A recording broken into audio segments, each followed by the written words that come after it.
আসসালামু আলাইকুম সুপ্রিয় শিক্ষার্থী বন্ধুরা, তোমরা যারা নবম শ্রেণীতে আসো তোমরা জানো যে তোমাদের বিজ্ঞান বইয়ের বিজ্ঞান অনুসন্ধানী পাঠের আমরা নিয়মিত ধারাবাহিকভাবে ক্লাস আপলোড করছি। এর ধারাবাহিকতায় আজকে আমরা আলোচনা করব তোমাদের বিজ্ঞান বইয়ের চতুর্থ অধ্যায় অর্থাৎ পদার্থের অবস্থা। এই অধ্যায়ের খুবই গুরুত্বপূর্ণ দুইটা টপিক, সেটা হচ্ছে পাতন এবং ঊর্ধ্বপাতন। পাতন এবং ঊর্ধ্বপাতন এই দুইটা প্রক্রিয়া আমরা আলোচনা করব। অবশ্যই এই পর্বটি তোমাদের শেষ পর্ব এই অধ্যায়ের জন্য। তো শিক্ষার্থী বন্ধুরা, তোমাদের অবশ্যই ভিডিওটি না টেনে সম্পূর্ণ দেখতে হবে। আর তোমাদের কাছে একটা রিকোয়েস্ট না করলেই নয়, তোমরা যারা আমার চ্যানেল নতুন অথবা এখন আমার চ্যানেলটিকে সাবস্ক্রাইব করনি তাদের কাছে রিকোয়েস্ট থাকবে চ্যানেলটিকে সাবস্ক্রাইব করে বেল নোটিফিকেশন অন করে রেখো। প্রিয় শিক্ষার্থী বন্ধুরা, দেখো আমরা প্রথমত একটু আগে বলে নেই যে পাতন ব্যাপারটা আসলে কি।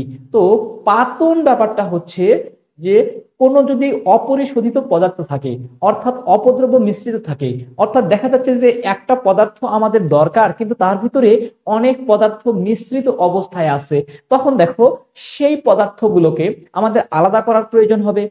আর এই যে আলাদা করার যে পদ্ধতি, এই পদ্ধতিটাকেই বলা হয় হচ্ছে পাতন পদ্ধতি বা পাতন প্রক্রিয়া। অর্থাৎ কোনো অপদ্রব্য থেকে অর্থাৎ বিভিন্ন ধরনের দ্রব্য মিশ্রিত আছে এমন পদার্থ থেকে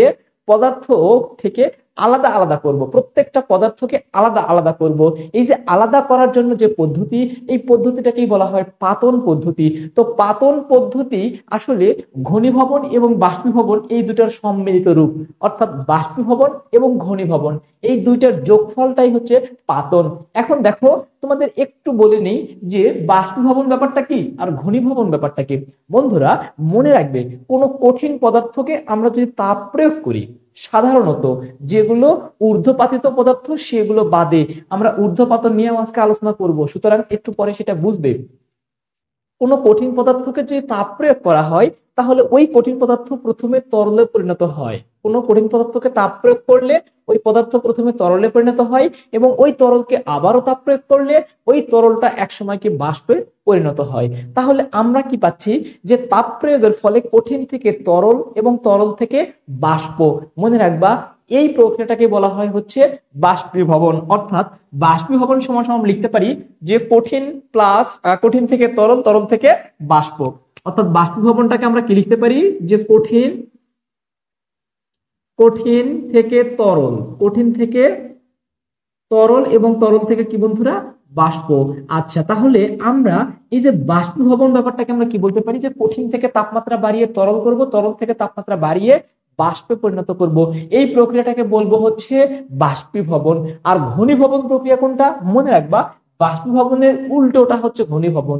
বাষ্পীভবনের উল্টো অর্থাৎ ব্যাপারটা কেমন, এবার কি করব আমরা ওই যে বাষ্প পেলাম না, ওই বাষ্পগুলোকে যদি আমরা তাপমাত্রা কমাই, বাষ্পকে তাপমাত্রা কমালে আবার তরল হবে, আবার তরলকে যদি আরো তাপমাত্রা কমাই আবার কঠিন হবে। অর্থাৎ আমি যদি এখন বাস্তবিক একটা উদাহরণ দেওয়ার চেষ্টা করি, ধরে নাও বরফকে যদি আমরা তাপ প্রয়োগ করি তাহলে দেখা যাচ্ছে যে বরফকে তাপ প্রয়োগ করার ফলে পানিতে পরিণত হবে এবং পানিকে আরো তাপ দেওয়ার ফলে বাষ্পে পরিণত হবে। এই যে প্রক্রিয়াটা, এই প্রক্রিয়াটাকে বলবো বাষ্পীভবন। অর্থাৎ ছিল বরফ হয়ে গেল বাষ্প, কঠিন থেকে বাষ্প, এই ব্যাপারটা হচ্ছে কি বাষ্পীভবন। আর ওই যে বাষ্পগুলোকে যদি আমরা আবার তাপমাত্রা ঠান্ডা করি, তাপমাত্রা কমিয়ে নিয়ে আসি, দেখা যাচ্ছে যে ওই বাষ্পগুলোকে যদি তাপমাত্রা কমানো হয় তাহলে ওই বাষ্পগুলো আবার তরলে পরিণত হবে এবং ওই তরলকে যদি তাপমাত্রা আরো কমানো হয় তাহলে একসময় আবার বরফে পরিণত হবে। এই ব্যাপারটাই হচ্ছে কি ঘনীভবন। তাহলে বন্ধুরা ঘনীভবন ব্যাপারটাকে আমরা কি লিখতে পারি, ঘনীভবন হচ্ছে কি বাষ্প থেকে বাষ্প বাষ্প থেকে কি পাচ্ছি আমরা তরল, বাষ্প থেকে পাচ্ছি হচ্ছে তরল এবং তরল থেকে পাচ্ছি কি বন্ধুরা, তরল থেকে পাচ্ছি হলো কঠিন। এই ব্যাপারটাকে আমরা বলবো হচ্ছে ঘনীভবন। আর এই দুইটা একসঙ্গে ঘটাকে আমরা বলবো হচ্ছে পাতন প্রক্রিয়া। পাতন প্রক্রিয়া মানে বাষ্পীভবন এবং ঘনীভবনের সম্মিলিত রূপ। তাহলে বন্ধুরা এই যে পাতন প্রক্রিয়ার মাধ্যমে আমরা কি করে থাকি, অপরিশোধিত পদার্থগুলোকে অর্থাৎ যে পদার্থগুলোর মধ্যে অনেক ধরনের পদার্থ মিশ্রিত অবস্থায় থাকে সেগুলোকে আলাদা করি, পৃথক করি। এই পৃথক করার প্রক্রিয়াটাকেই বলা হয় হচ্ছে পাতন প্রক্রিয়া। ধরে নাও যে পানি এবং বালি এক জায়গাতে আছে, তাহলে আমরা যদি এই যে পানি এবং বালিকে এক জায়গা থেকে আলাদা করতে চাই, আমরা কি করব? যদি আমরা বালি তাপমাত্রা দেই, ওই অবস্থায় যদি তাপমাত্রা প্রয়োগ করি, তাহলে দেখবা একসময় পানি বাষ্পে পরিণত হবে, তখন নিচে কিন্তু বালি তলানি করে থাকবে। এভাবে কিন্তু আমরা আলাদা করতে পারি। আমি এটা সিম্পল একটা উদাহরণ দিয়ে বললাম। এইরকম যে সকল পদার্থ, বিশেষ করে যে খনিজ থেকে আমরা যখন তেল উত্তোলন করি, তেল তেল খনিজ থেকে যখন তেল উত্তোলন করি, তখন ওই তেলের মধ্যে বিভিন্ন পদার্থ মিশ্রিত অবস্থায় থাকে। সেগুলোকে আলাদা করার জন্য আমাদেরকে পাতন প্রক্রিয়া ব্যবহার করতে হয়। দেখা যাচ্ছে যে আমাকে নির্দিষ্ট পরিমাণে একটা তাপ দেওয়ার কারণে, ধরে নিলাম 20 ডিগ্রি, যে 20 ডিগ্রি সেলসিয়াস তাপমাত্রা দেওয়ার কারণে একটা পদার্থকে আলাদা করতে পারলাম। দেখা যাচ্ছে যে আরো 30 ডিগ্রি বা 40 ডিগ্রি তাপমাত্রা দেওয়ার কারণে আরেকটা পদার্থকে আলাদা করতে পারলাম। তারপরে ধরে নিলাম যে আরো 50 ডিগ্রি দেওয়ার কারণে আরেকটা পদার্থকে আলাদা করতে পারলাম। এই যে দেখো তো, প্রথমত 20 ডিগ্রি দেওয়ার কারণে একটা পদার্থ আলাদা হয়ে গেল। এরপরে দেখা যাচ্ছে যে 30 ডিগ্রি বা 40 ডিগ্রি দেওয়ার কারণে আরেকটা পদার্থ আলাদা হয়ে গেল। এরপর আরো 50 ডিগ্রি বাড়িয়ে দেওয়ার কারণে আরেকটা পদার্থ আলাদা হয়ে গেল। অর্থাৎ এই যে তাপমাত্রা বাড়ানোর ফলে আলাদা আলাদা করে একটা একটা পদার্থ পৃথক হয়ে যাচ্ছে না? এই পদ্ধতিটাকে আবার বলা হয় আংশিক পাতন।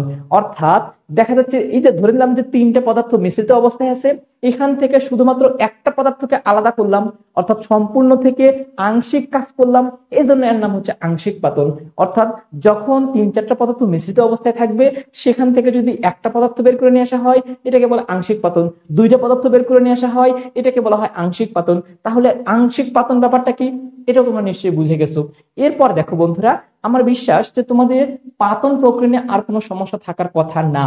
যদিও এই পাতন প্রক্রিয়া আমরা দ্বিতীয় অধ্যায়, তোমাদের বিজ্ঞান অনুসন্ধানী পাঠের দ্বিতীয় অধ্যায়ে আলোচনা করে আসছি, তবুও এখানে আরেকবার আলোচনা করছি আমরা, যেহেতু এটা তোমাদের চতুর্থ অধ্যায়েও আছে।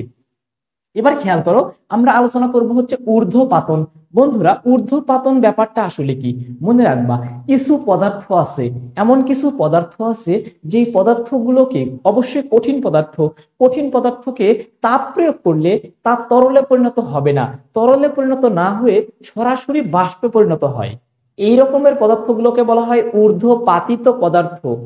আর এই যে ঊর্ধ্বপাতনের যে প্রক্রিয়া, এই প্রক্রিয়াটাকে বলা হয় ঊর্ধ্বপাতন। অর্থাৎ যে প্রক্রিয়ায় কোনো কঠিন পদার্থকে তাপ প্রয়োগ করলে তা তরলে পরিণত না হয়ে সরাসরি বাষ্পে পরিণত হয়, সেই প্রক্রিয়াকে বলবো কি? ঊর্ধ্বপাতন। বন্ধুরা, ঊর্ধ্বপাতন সংজ্ঞাগুলো তোমরা আসলে লিখে নিবা, আমি সংজ্ঞাগুলো বলতেছি, লিখতে গেলে ভিডিওটা অনেক লং হয়ে যায়, এই জন্য। তো ঊর্ধ্বপাতন ব্যাপারটা কি? যে কোনো, যে সকল কঠিন পদার্থকে তাপ প্রয়োগ করলে, সরি, যে সকল বললে তাহলে আমরা ঊর্ধ্বপাতিত পদার্থ পেয়ে যাব। আচ্ছা, যে প্রক্রিয়ায়, বলতে হবে যে প্রক্রিয়ায় কোনো কঠিন পদার্থকে তাপ প্রয়োগ করলে তা তরলে পরিণত না হয়ে সরাসরি বাষ্পে পরিণত হয়, এই প্রক্রিয়াটাকে আমরা বলবো হচ্ছে ঊর্ধ্বপাতন। আর যে সকল পদার্থের ক্ষেত্রে এই যে ঊর্ধ্বপাতন প্রক্রিয়া ঘটে, সেই পদার্থগুলোকে বলা হয় ঊর্ধ্বপাতিত পদার্থ। বন্ধুরা, তাহলে আমরা বলতেছি যে সকল পদার্থের ক্ষেত্রে ঊর্ধ্বপাতন প্রক্রিয়া ঘটবে, সেই পদার্থটাকে বলবো কি? ঊর্ধ্বপাতিত পদার্থ। আর ঊর্ধ্বপাতিত পদার্থকে উদায়ী পদার্থ বলা হয়, উদায়ী। ঊর্ধ্বপাতিত পদার্থকে কি বলা হয়? উদায়ী পদার্থ। তো বন্ধুরা, আমরা এরকম উদাহরণ দিচ্ছি, ধরে নিলাম কার্বন ডাইঅক্সাইড। যদি কার্বন ডাইঅক্সাইড ব্র্যাকেটের ভিতরে এভাবে এস লেখা থাকে অথবা কঠিন লেখা থাকে, তাহলে সেই কার্বন ডাইঅক্সাইড কিন্তু একটি ঊর্ধ্বপাতিত পদার্থ। ভালো করে মনে রাখবা, যদি শুধুমাত্র কার্বন ডাইঅক্সাইড দেয়, তাহলেও কিন্তু ঊর্ধ্বপাতিত পদার্থ নয়। আবার যদি এরকম দেয় যে কার্বন ডাইঅক্সাইড এপাশে জি লিখে দেয়, তাহলেও কিন্তু ঊর্ধ্বপাতিত পদার্থ নয়। শুধুমাত্র কঠিন কার্বন ডাইঅক্সাইড একটি ঊর্ধ্বপাতিত পদার্থ, শুধুমাত্র কঠিন কার্বন ডাইঅক্সাইডটা কি হবে? ঊর্ধ্বপাতিত পদার্থ। এই জন্য ব্র্যাকেটের ভেতরে এস দেওয়া থাকতে পারে। এখানে এস এর ফুল ফর্ম হচ্ছে সলিড বা কঠিন, এখানে জি এর ফুল ফর্ম হচ্ছে কি? গ্যাস। অর্থাৎ এটা হচ্ছে গ্যাসীয় অবস্থা। আর শুধু কার্বন ডাইঅক্সাইড লিখলে এটাও হয় গ্যাসীয় অবস্থা। আর এই যে এটা হলো ঊর্ধ্বপাতিত পদার্থ, কঠিন কার্বন ডাইঅক্সাইড। এরপর দেখো বন্ধুরা, আরো কিছু আছে, আয়োডিন আছে, ন্যাপথলিন আছে, কর্পূর আছে, বেনজোইক অ্যাসিড আছে, নিশাদল আছে। তো এই জিনিসগুলো আসলে তোমরা সহজে মনে রাখার জন্য একটা টেকনিক অবলম্বন করতে পারো। দেখো, আমি তোমাদেরকে একটা টেকনিক এখানে লিখে দিচ্ছি। দেখো বন্ধুরা, আমরা এভাবে মনে রাখতে পারি, সেটা হচ্ছে যে বাংলার কোথাও আমাদের নিষাদ করে নাই।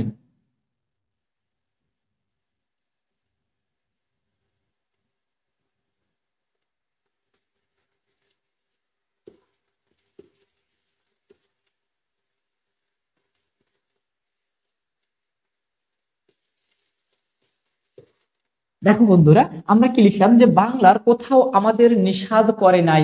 এই কথাটা আসলে মিনিংফুল কেমন কিছু না, কিন্তু আমরা এটা আসলে এভাবে মনে রাখবো ঊর্ধ্বপাতিত পদার্থগুলোকে। ঊর্ধ্বপাতিত পদার্থগুলোকে একসাথে মনে রাখার জন্য এই টেকনিকটা তোমরা অবলম্বন করতে পারো। এখানে এই যে প্রথমে ব আছে, অর্থাৎ প্রত্যেকটা কিন্তু আমরা প্রথম অক্ষরটা থেকে আমরা চিন্তা করব। তো প্রথমে ব আছে, এর ফলে আমরা মনে রাখবো কি বেনজোইক অ্যাসিড, বেনজোইক অ্যাসিড। দেখো বন্ধুরা, তাহলে আমরা বাংলার থেকে পেলাম হচ্ছে বেনজোইক অ্যাসিড। এই কতে হলো কর্পূর, এই কতে হলো কি কর্পূর। এরপরে দেখো এই যে আ আছে না, এই আতে হচ্ছে আয়োডিন, এই আতে হচ্ছে কি আয়োডিন। এরপর দেখো বন্ধুরা, এই যে নিষাদ আছে না, এই যে নিতে হচ্ছে নিষাদল, এই নিটা কি বন্ধুরা নিষাদল।